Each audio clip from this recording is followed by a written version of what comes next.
आपके होते हुए महमूद खान चकजई साहब पर एक FIR हो जाती है। उस FIR पे जो DC साहब हैं और जो सिविल एडमिनिस्ट्रेशन है वो बहुत जल्दी जल्दी सब चीज़ें करती है, बिकॉज अहकामात आपने कहा कि उस डिसीजन मेकिंग में तो आप शामिल थे।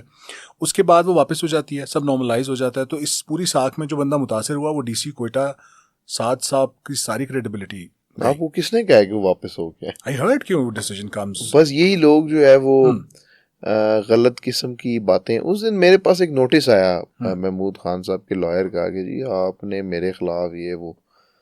तो मैं नोटिस पढ़ा, मैंने कहा भाई नोटिस किस चीज़ का आप दे रहे हैं मुझे? मेरी ज़मीन है, डिप्टी कमिश्नर की प्रोविंशियल गवर्नमेंट की ज़मीन है, कब्जा उस पर आपने किया हुआ है, तो मुझे किस चीज़ का नोटिस भेज रहे हैं भाई? आपका केस चल रहा था बेल का, महमूद खान साहब का केस चल रहा था बेल का। देखिए रेवेन्यू में मेरा काम है डिमार्केशन करके बताना कि ये जगह किसकी है, रिकॉर्ड तो मेरे पास है। वो जगह बोर्ड ऑफ रेवेन्यू की थी जिसके ऊपर कब्जा किया गया था और वो उनके पास थी काफ़ी अरसे से। हमने वो बोर्ड ऑफ रेवेन्यू ने हमें लिखा कि भाई हमें ये जगह खाली करा के दें, but because of political pressures वो पहले नहीं हो सकी।